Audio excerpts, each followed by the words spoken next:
So rumor has it that you guys really like Nintendo 3DS videos.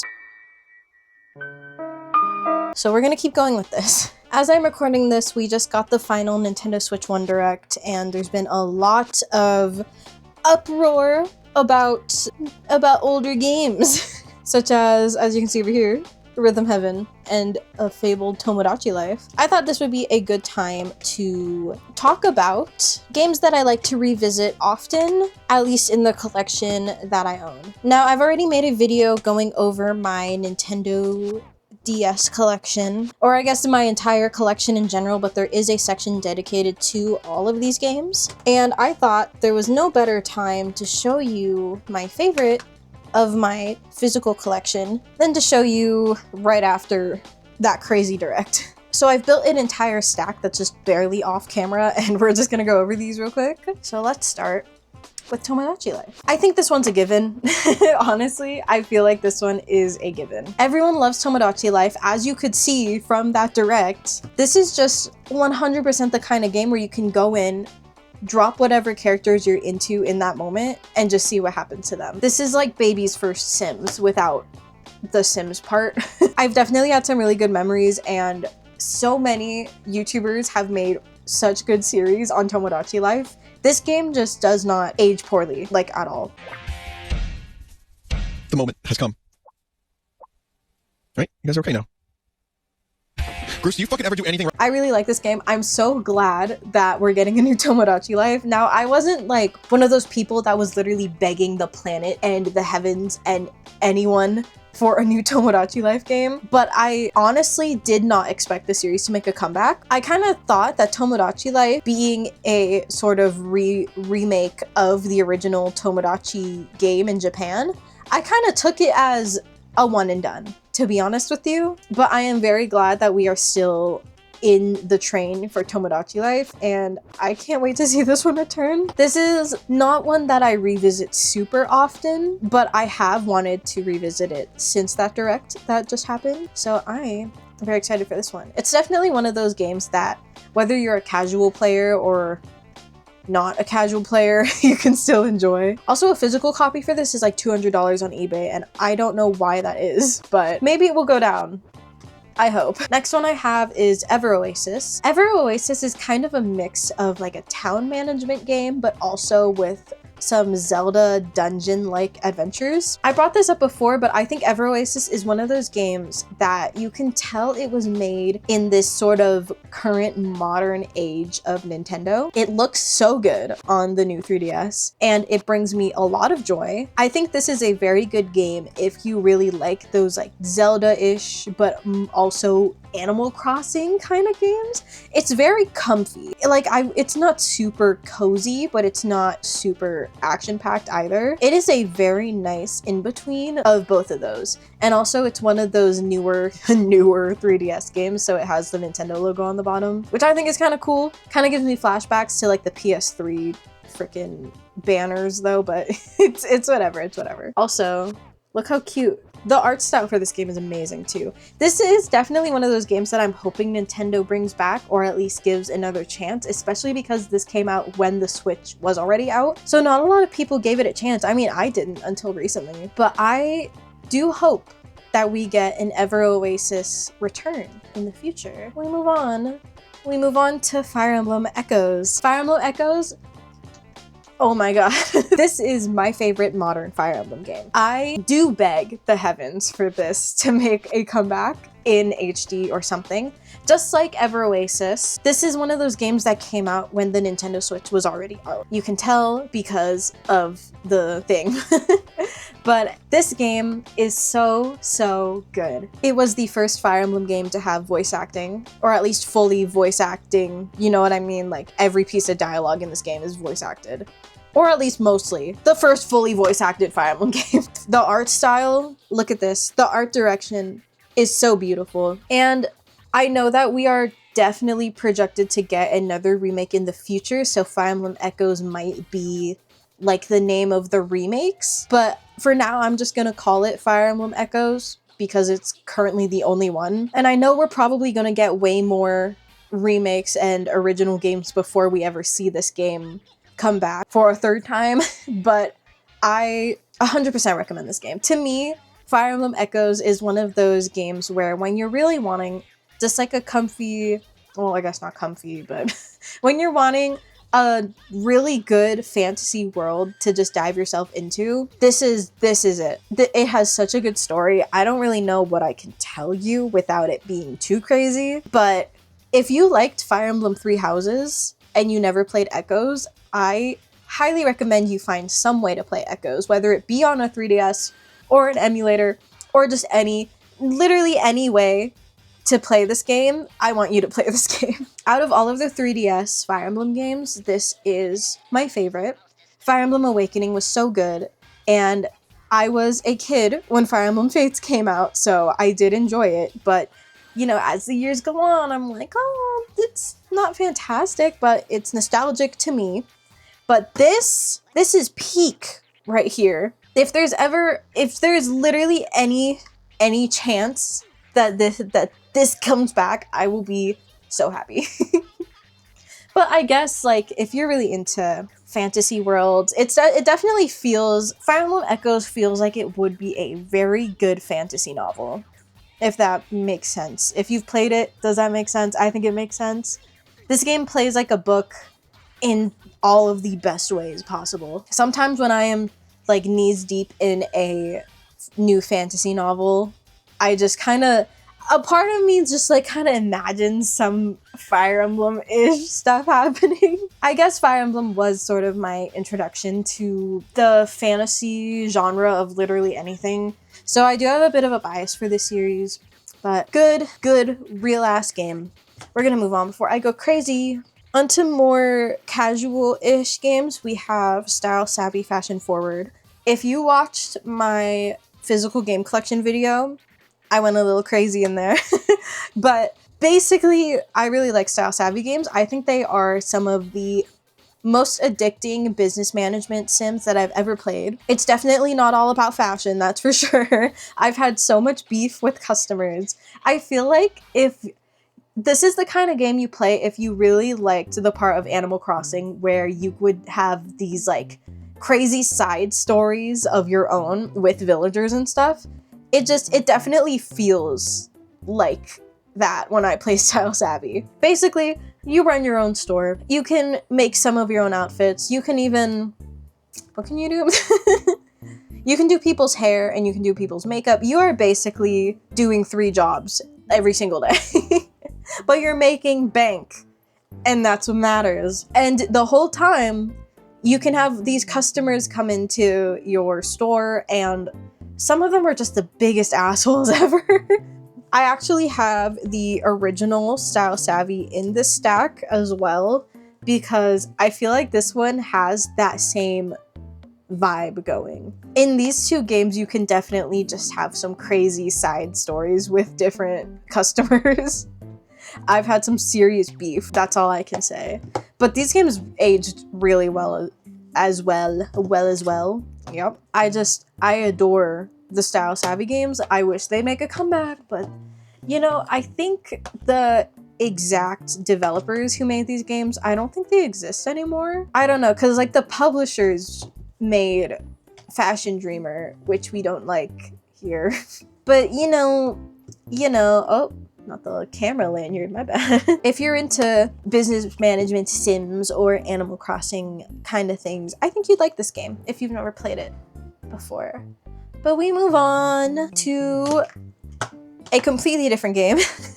Monster Hunter 4 Ultimate. I really like this. To be honest with you, it was not a game that I revisited a lot, like, in the recent years, but Monster Hunter Wilds has given me a lot of nostalgia to play these games again, you know? And Monster Hunter 4 Ultimate honestly aged pretty freaking well. And I kind of thought, you know what, I'll throw it in here because this is pretty good. Pretty good. I want to replay Generations as well, and I want to play Monster Hunter Stories for the first time because I never did that. But I think that's cool. Anyway, another more casual game that I've talked about before in the past is the Art Academy games. These are really fun. To me, I am an artist, I'm a designer, I have a lot of hobbies. But every now and then, I just don't want to fully commit to drawing something new, if that makes sense. So it's like kind of art block. If I have art block, these are 100% the games to play. Sometimes going back to the basics just brings me joy, and it's just kind of like a head empty kind of thing to me. And I feel like the Art Academy games are really good, and I feel like they've aged really well. The reason I have both is entirely dependent on whatever platform I'm playing it on, because sometimes, you know, I carry the new 2DS, or not the 2DS, sorry, the Nintendo DSi XL, which I play this one on, and if I'm playing this one, I got this one. But these are a ton of fun to me, and they are exactly what I need when I am struggling with my design homework and I just don't want to do anything. But I like these quite a bit. I'm gonna show you some rhythm games. Yes. Rhythm Heaven and Elite Beat Agents. Now, again, if you watched that recent direct, or you're watching this so far into the future that these games are already out, Rhythm Heaven is good. Every entry is good. I don't know what amazing luck I had, but I have both of these physical in like perfect condition because I bought them brand new. Amazon used to sell brand new Nintendo DS games in like 2017-ish for like $30 a piece, and I got quite a few of them, and these are two of them. But Rhythm Heaven, I've seen a lot of people not know about Rhythm Heaven after that direct, and I don't know what you're on. I don't know what planet you come from, but if you've never heard of Rhythm Heaven, and like if rhythm games even interest you, right, I feel like you would have heard of Rhythm Heaven. It's kind of a tough one, kind of like Tomodachi Life, where it's not for everyone. So I understand why a lot of people think that these kinds of games just look a bit silly, but I have seen the take that Rhythm Heaven or Tomodachi Life looks stupid on Twitter, and to that I say, I think you're wrong, because I have whimsy and these are fun ass games. Rhythm Heaven, genuinely, I have played this game so much. I've gushed about rhythm games a lot on this channel, but I believe I've never beat this game because I got stuck on a level. I can't remember what it is right now, but I got stuck on a level. You know what? We're gonna see. Let's see. Let's embarrass myself. We're pulling out the physical games. If I can find it. Oh, shoot. Okay, no, we'll do that later. But Rhythm Heaven is so good. Never beat it, but I just have a lot of love for strange ass games, and this is one of them. If you like, obviously, rhythm games, but if you also enjoy silly, goofy, unserious fun and potential rage, this is the game for you. Elite Beat Agents is not for the weak, though. Elite Beat Agents, I also never beat, but I did beat it on the first 2 difficulties. I believe there's 4, but I couldn't beat the 3rd difficulty, and it still enrages me today because this is so good. If you don't know about Elite Beat Agents, or the O and Dawn games, as there are more of these in Japan with a different theme, it's Osu. But the original, like, not it, this is where Osu comes from. I felt like such a champ playing this game when I was younger. I was an Osu girl growing up, and when I found out about these games, I flipped my shit because I was like, I need these bad. And this is another series that I wish Nintendo would bring back, but I don't know how they would. These games are so focused on touch, and you could maybe make the argument this is going to age so badly, but with the rumor that the Switch 2 does have like a mouse thing going on, which I believe is true, and if it's not true, this is going to be really embarrassing in a few days. If this video comes out after the Switch 2 Direct and that's not a thing, that will be embarrassing for me. But if that's a true fact, you know, maybe Elite Beat Agents could come back. If you're like one of those Osu players that plays with a mouse and keyboard, maybe. Or maybe they can freaking Wii that shit with the Wii remote. I don't know.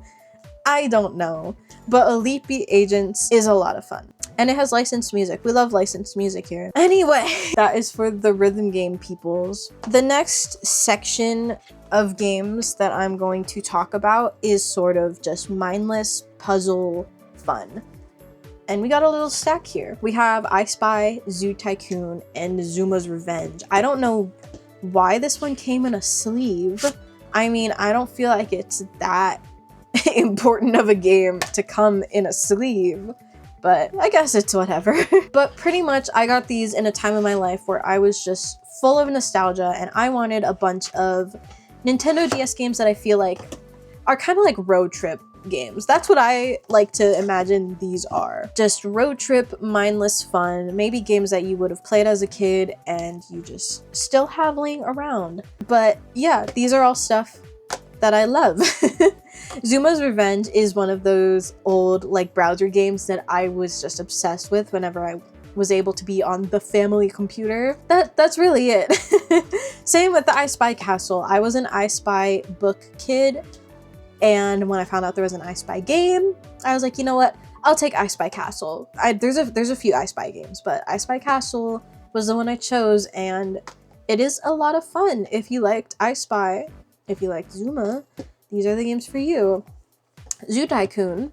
I was really in the mood for tycoon games, and you know tycoon games are games you can visit for freaking years and years, and I also had a lot of fun with this game. There's really not much to say. I like them. We move on. I accidentally put Drawn to Life in this pile. I actually got this from a GameStop recently, one of those GameStops that sells retro games. I haven't actually played this, but I feel like it would kind of go in that same category. The next two I have are interesting because they are Sims games. Sims 2 Castaway and The Herbs Sims in the City. These are very different games, but I'm gonna put them together because they are Sims games. There is a whole rabbit hole about portable Sims games. If you don't know about it, I highly recommend you just look it up. These are crazy games, but pretty much Herb Sims in the City is just an RPG. And it is a life sim, but not in the way that Sims is. It's like this cute little pixel art RPG with a fun story, and I don't really know how to describe it to you other than I love it. And it has this cool little Sims thing going on. That's fire. This is kind of one of my favorite RPGs that I've ever played. I have a lot of fun with these, and with EA kind of bringing back older Sims games, I'm kind of hoping they'd consider making these widely available again. I feel like they won't though, because these might be pretty niche, but I guess My Sims was also kind of niche, so you never know. Sims Castaway is pretty much like a point and click adventure, but it brings me joy. These monkeys kind of creep me out a bit though, but it brings me joy. I really like Sims Castaway, but I don't like it as much as The Herbs. However, these are games that I do still revisit because I have not beaten The Herbs yet. I just flip games so frequently. But anyway, what I'm going to show you next is the GOAT. Let's start with this one first. Metroid Prime Hunters is one of my favorite Nintendo DS games. It's kind of one of my favorite Nintendo shooter games. I have the Japanese copy just because the physical copy is a bit too pricey for me in English, and honestly, I have a digital version of it. And I thought the cover looked really cool for this. This is obviously the Japanese cover. I thought that this looked fire, and this was only like $20. So Metroid Prime Hunters, again, I've talked about it so much in the past, but the multiplayer, Nintendo, I need you to lock in because I need the multiplayer back. It's Quake Arena, but with Metroid. Is that not the coolest thing on the darn planet? I need it back. But I rambled about that many a time, so we're on to my favorite video game of all time, The World Ends With You. This is definitely not a game that is like super it is really replayable, but after decades, I couldn't tell you why I still replay this game. This game brings me so much joy. Like, this is genuinely my favorite video game. I guess technically my favorite RPG of all time because I have a lot of favorite games. But Square Enix 100% fumbled the bag with this game. I feel like The World Ends With You could have been on the, or at least near the levels of Kingdom Hearts and Final Fantasy if they locked in. The World Ends With You has made cameos in Kingdom Hearts and they never locked in.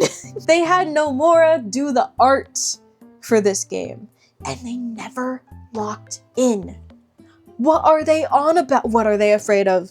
What are they afraid of? They made a sequel to this game 14 years later for the Switch and PS4. 14 years later, and they're wondering why it didn't do good. It's because no one played this game. I love me some RPGs. I am an RPG person. This is the best one I've ever played. And I don't, like, it, okay, it came out on mobile. It came out on mobile. Right, in like freaking I want to say like 2010. Sure, that's good enough for me. It came out on mobile as kind of like a remaster. IMO. I know that's how a lot of people experience this game, so I'm not gonna try to be crazy about it. But IMO, it does not hit the same as playing it with 2 screens. Because let me tell you, if you don't know anything about The World Ends With You, this game needs 2 screens for combat. And you're probably thinking, oh, I wonder why it needs 2 screens, Toasty. Why does it need 2 screens? Because on the top screen, you put, hold on, is there a picture on the box? There is, because on the top screen, you play as one character. And then on the bottom screen, you play as another character. And you play it with the frickin' stylus. So imagine trying to play it with this puny little micro thing, just for hours. For the entire game. And while you're doing that, the D-pad, because the D-pad is how you control the top character. It is so cool. It is so darn cool, and nobody knows about this game. And it annoys me because this is literally the coolest Nintendo DS game ever created, and nobody cares. Nobody cares. And oh my god, I remember the last time I brought up this freaking game, I think I was like, oh, I don't have the energy to even talk about it. I do now, because if you've never played this game, I need you to find a way to do so, whether it be an emulator, even though that would be hard as shit. You'd be playing on hardcore mode if you played this with an emulator. I don't know what you'll be on. It's definitely possible. Maybe if you're using like an iPad and an Apple Pencil, it's definitely possible. But you know, I think you're fucking insane. You can find a way to play the mobile port. If you have a PS Vita, somebody ported the mobile version of it onto the PS Vita. Fucking go crazy. It is on Switch. It is on Switch. But again, like I said, I'm not really a fan of the game with 1 screen. I think the sequel did a really good job of adapting to that and adapting to just modern video games in general. But The World Ends With You was so experimental and so like passionate and confident in its experimental gameplay that I feel like reducing it to 1 screen just does not hit the same to me. If you do play it on Switch, I do recommend playing with a stylus. There are many stylus options out there. I vaguely remember the Switch version in Japan coming with a stylus, or at least like, I don't know. I just want people to play this darn game. Like, I know I said, like, I am an RPG person, but I'm kind of picky. When I really think about it, I'm kind of picky when it comes to RPGs, right? Especially JRPGs, I feel like it's really difficult because there's so many of them. There's so many of them to play constantly. It's really hard to find one that you will love and be passionate about. And don't get me started on the beef that the sequel to this game caused with Persona fans, because there were some Persona fans that weren't aware of the original game's existence, and they were kind of saying that The World Ends With You copied Persona 5, and then that caused an entire war on that fandom side of Twitter, which I was unfortunately a part of, because I unfortunately was one of those people that would like make merch of this game because the fandom was so like droughted of content. I have so much love for this game, and it's so fresh. It's one of those games that Square Enix just kept fumbling. And I think I've brought it up before, but some of the greatest games that I've played Some of my favorite video games, right, were published by Square Enix, and then they completely fucking ignored it. The World Ends With You being one, and Guardians of the Galaxy being another one, because these are really good games. They are such good games, but because of Square Enix stupid little pea brain, they were like, oh, I'm not gonna advertise this at all, and I'm gonna let it die. And that's what they did. I saved this for last because I had a lot to say about it. But if you like stylized RPGs, if you like games that have music similar to like Jet Set Radio, right? Or do you just want a game that really encapsulates the 2000s beautifully? If you like funky games, if you like breathing, you should totally play this game. Find a way to play this game, because I don't think we're ever getting a third game, and that upsets me greatly. There's also an anime for it, but I think the anime is something you watch after playing the game, to be honest. It's really good, don't get me wrong, the anime is really good, but yeah, it's one of those adaptations where it just doesn't really capture it perfectly, so you know. Anyway, I had, hell yeah. These have been some of my favorite Nintendo 3DS/DS. Oh, wait! Pause the video. I forgot to mention. I forgot to mention Kid Icarus. Well, this is a terrible setup for this, isn't it? Kid Icarus Uprising is one of my favorite games of all time.